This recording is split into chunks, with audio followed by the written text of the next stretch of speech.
HighBridge, a division of Recorded Books, presents The Radium Girls, the dark story of America's shining women, by Kate Moore, read by Angela Brazil. I shall never forget you. Hearts that know you, love you, and lips that have given you laughter have gone to their lifetime of grief and of roses, searching for dreams that they lost in the world, far away from your walls. Ottawa High School Yearbook, 1925. Prologue. Paris, France, 1901. The scientist had forgotten all about the radium. It was tucked discreetly within the folds of his waistcoat pocket, enclosed in a slim glass tube in such a small quantity that he could not feel its weight. He had a lecture to deliver in London, England, and the vial of radium stayed within that shadowy pocket for the entirety of his journey across the sea. He was one of the few people in the world to possess it. Discovered by Marie and Pierre Curie late in December 1898, radium was so difficult to extract from its source that there were only a few grams available anywhere in the world. He was fortunate indeed to have been given a tiny quantity by the Curies to use in his lectures, for they barely had enough themselves to continue experiments. Yet, this constraint did not affect the Curies' progress. Every day they discovered something new about their element. It made an impression on photographic plates through black paper, the Curie's daughter later wrote. It corroded and, little by little, reduced to powder the paper or the cotton wool in which it was wrapped. What could it not do? Marie called it my beautiful radium, and it truly was. Deep in the dark pocket of the scientist, the radium broke the gloom with an unending, eerie glow. These gleamings, Marie wrote of its luminous effect, seemed suspended in the darkness and stirred us with ever new emotion and enchantment. Enchantment. It implies a kind of sorcery, almost supernatural power. No wonder the U.S. Surgeon General said of radium that it reminds one of a mythological superbeing. An English physician would call its enormous radioactivity the unknown God. Gods can be kind, loving, benevolent. Yet, as the playwright George Bernard Shaw once wrote, the gods of old are constantly demanding human sacrifices. Enchantment, in the tales of the past and present, can also mean a curse. And so, although the scientist had forgotten about the radium had not forgotten him. As he traveled to that foreign shore, through every second of his journey, the radium shot out its powerful rays toward his pale, soft skin. Days later, he would peer in confusion at the red mark blooming mysteriously on his stomach. It looked like a burn, but he had no memory of coming near any flame that could produce such an effect. Hour by hour it grew more painful. It didn't get bigger, but it seemed somehow to get deeper, as though his body was still exposed to the source of the wound and the flame was burning him still. It blistered into an agonizing flesh burn that grew in intensity until the pain made him suck in his breath sharply and rack his brains for what on earth could have inflicted such damage without his being aware. And it was then that he remembered the radium. Part 1. Knowledge. 1. Newark, New Jersey, United States of America, 1917. Catherine Sharb had a jaunty spring in her step as she walked the brief 4 blocks to work. It was February 1st, 1917, but the cold didn't bother her one bit. She had always loved the winter snows of her hometown. The frosty weather wasn't the reason for her high spirits on that particular icy morning, though. Today, she was starting a brand new job at the watch dial factory of the Radium Luminous Materials Corporation, based on 3rd Street in Newark, New Jersey. It was one of her close pals who had told her about the vacancy. Catherine was a lively, sociable girl with many friends. As she herself later recalled, "A friend of mine told me about the watch studio, where watch dial numerals and hands were painted with a luminous substance that made them visible in the dark. The work," she explained, "was interesting and of far higher type than the usual factory job." It sounded so glamorous, even in that brief description. After all, it wasn't even a factory, but a studio. For Catherine, a girl who had a very imaginative temperament, it sounded like a place where anything could happen. It certainly beat the job she'd had before, wrapping parcels in Bamberger's department store. Catherine had ambitions far beyond that shop floor. She was an attractive girl of just 14. Her 15th birthday was in 5 weeks' time. Standing just under 5'4", she was a very pretty little blonde, with twinkling blue eyes, fashionably bobbed hair, and delicate features. Although she had received only a grammar school education before she left school, which was about all the education that girls of her working-class background received in those days, she was nevertheless fiercely intelligent. All her life, Popular Science later wrote, Catherine Sharb had cherished the desire to pursue a literary career. She was certainly go-getting. She later wrote that, after her friend had given her word of the opportunities at the watch studio, "I went to the man in charge, a Mr. Savoy, and asked for a job." And that was how she found herself outside the factory on 3rd Street, knocking on the door and gaining admittance to the place where so many young women wanted to work. She felt almost a little starstruck as she was ushered through the studio to meet the forewoman, Anna Rooney, and saw the dial painters turning diligently to their tasks.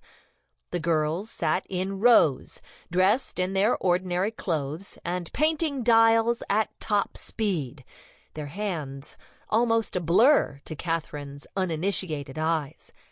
Each had a flat wooden tray of dials beside her. The paper dials were pre-printed on a black background, leaving the numerals white, ready for painting. But it wasn't the dials that caught Catherine's eye. It was the material they were using. It was the radium. Radium. It was a wonder element. Everyone knew that. Catherine had read all about it in magazines and newspapers, which were forever extolling its virtues and advertising new radium products for sale. But they were all far too expensive for a girl of Catherine's humble origins.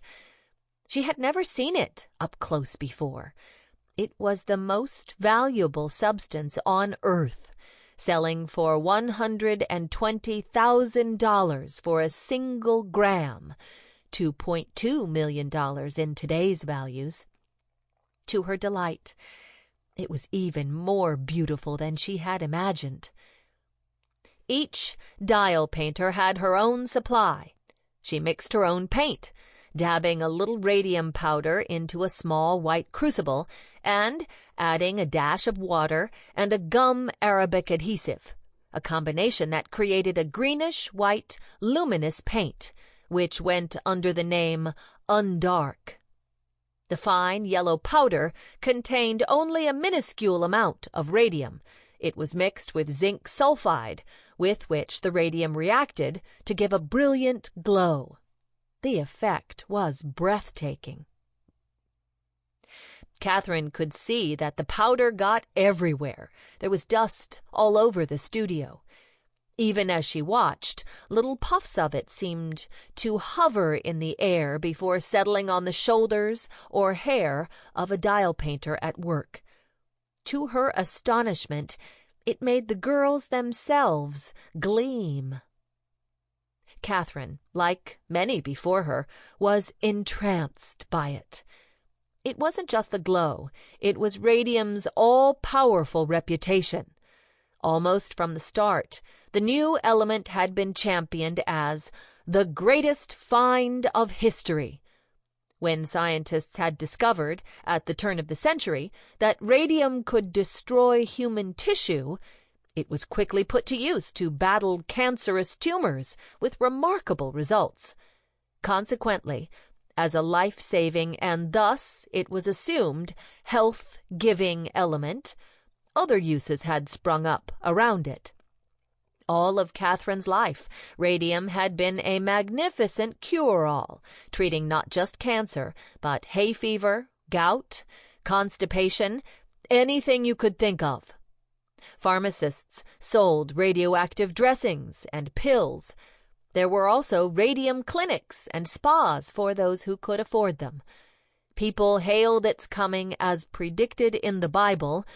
The Son of Righteousness shall arise with healing in his wings, and ye shall go forth and gambol as calves of the stall. For another claim of radium was that it could restore vitality to the elderly, making old men young. One aficionado wrote, "Sometimes I am halfway persuaded that I can feel the sparkles inside my anatomy." Radium shone like a good deed in a naughty world. Its appeal was quickly exploited by entrepreneurs. Catherine had seen advertisements for one of the most successful products, a radium-lined jar to which water could be added to make it radioactive. Wealthy customers drank it as a tonic. The recommended dose was 5 to 7 glasses a day. But as some of the models retailed for $200, $3,700, it was a product far out of Catherine's reach. Radium water was drunk by the rich and famous, not working-class girls from Newark. What she did feel part of, though, was radium's all-pervasive entry into American life. It was a craze, no other word for it. The element was dubbed liquid sunshine, and it lit up not just the hospitals and drawing rooms of America, but its theaters, music halls, grocery stores, and bookshelves. It was breathlessly featured in cartoons and novels, and Catherine, who loved to sing and play piano, was probably familiar with the song Radium Dance, which had become a huge hit after being featured in the Broadway musical Piff, Paff, Poof. On sale were radium jockstraps and lingerie, radium butter, radium milk, radium toothpaste, guaranteeing a brighter smile with every brushing, and even a range of Radior cosmetics, which offered radium-laced face creams, soap, rouge, and compact powders. Other products were more prosaic. The Radium Eclipse Sprayer, trumpeted one ad, quickly kills all flies, mosquitoes, roaches. It has no equal as a cleaner of furniture, porcelain, tile. It is harmless to humans and easy to use. Not all of these products actually contained radium. It was far too costly and rare for that. But manufacturers from all kinds of industries declared it part of their range, for everyone wanted a slice of the radium pie. And now, to Catherine's excitement, thanks to her job, she would have a prime seat at the table. Her eyes drank in the dazzling scene before her. But then, to her disappointment, Miss Rooney ushered her into a room that was separate from the main studio, away from the radium and the shining girls. Catherine would not be dial painting that day, nor the day after, as much as she longed to join the glamorous artists in the other room. Instead, she would be serving an apprenticeship as an inspector, checking the work of those luminous girls who were busy painting dials. It was an important job, Miss Rooney explained. Although the company specialized in watch faces, it also had a lucrative government contract to supply luminous airplane instruments. Given that there was a war raging in Europe, business was booming. The company also used its paint to make gun sights, ships' compasses, and more shine brightly in the dark. And when lives were hanging in the balance, the dials had to be perfect. I was to see that the number outlines were even and thorough, and to correct minor defects, Catherine recalled. Miss Rooney introduced her to her trainer, May Cubberley, and then left the girls to it, resuming her slow march up and down the rows of painting girls, casting a watchful eye over their shoulders. May smiled at Catherine as she said hello. A 26-year-old dial painter, May had been with the company since the previous fall. Although she was new to the industry when she joined, she already had a reputation as a brilliant painter, regularly turning in 8 to 10 trays of dials daily. There were either 24 or 48 dials in each tray, depending on the dial size. She had quickly been promoted to training other girls in the hope that they would match her productivity. Now, in the little side room, she picked up a paintbrush to instruct Catherine in the technique that all the dial painters and inspectors were taught. They were using slim camel hair brushes with narrow wooden handles. One dial painter recalled, "I had never seen a brush as fine as that. I would say it possibly had about 30 hairs in it. It was exceptionally fine." Yet, as fine as the brushes were, the bristles had a tendency to spread, hampering the girls' work. The smallest pocket watch they painted measured only 3.5 centimeters across its face, meaning the tiniest element for painting was a single millimeter in width. The girls could not go over the edges of these delicate parameters, or there would be hell to pay. They had to make the brushes even finer, and there was only one way they knew of to do that. "We put the brushes in our mouths," Catherine said, quite simply. It was a technique called lip pointing, inherited from the first girls who had worked in the industry, who came from china painting factories. Unbeknownst to the girls, it wasn't the way things were done in Europe, where dial painting had been in operation for over a decade. Different countries had different techniques, but in none was lip pointing used. Very likely this was because brushes weren't used either. In Switzerland, there were solid glass rods. In France, small sticks with cotton wadding on the ends. Other European studios employed a sharpened wooden stylus or metal needle. However, American girls did not take up the lip-pointing technique with blind faith. May said that when she first started, not long after the studio had opened in 1916, she and her colleagues had questioned it, being a little bit leery about swallowing the radium. "The first thing we asked," she remembered, was, "Does this stuff hurt you?" And they said no. Mr. Savoy said that it wasn't dangerous, that we didn't need to be afraid. After all, radium was the wonder drug. The girls, if anything, should benefit from their exposure. They soon grew so used to the brushes in their mouths that they stopped even thinking about it. But for Catherine, it felt peculiar that first day as she lip-pointed over and over, correcting defective dials. Yet it was worth persevering. She was constantly reminded why she wanted to work there. Her job involved 2 types of inspection, daylight and darkroom, and it was in the darkroom that the magic really happened. She would call the girls in to discuss their work and observed, "Here in the room, daylight barred, one could see evidences of the luminous paint everywhere on the worker. There was a dab here and there on her clothes, on the face and lips, on her hands. As some of them stood there, they fairly shone in the dark. They looked glorious, like otherworldly angels." As time went on, she got to know her colleagues better.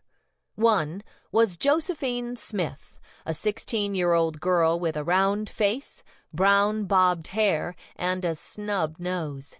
She had worked at Bamberger's, too, as a sales lady, but left to earn the much higher wage of a dial painter.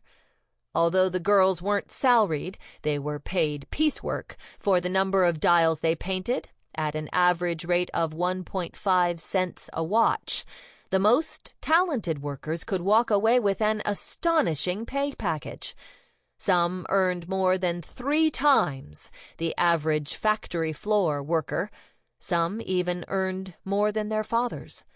They were ranked in the top 5% of female wage earners, and on average took home $20, $370, a week, though the fastest painters could easily earn more, sometimes as much as double, giving the top earners an annual salary of $2,080, almost $40,000. The girls lucky enough to gain a position felt blessed. Josephine, Catherine learned as they talked, was of German heritage, just like Catherine herself.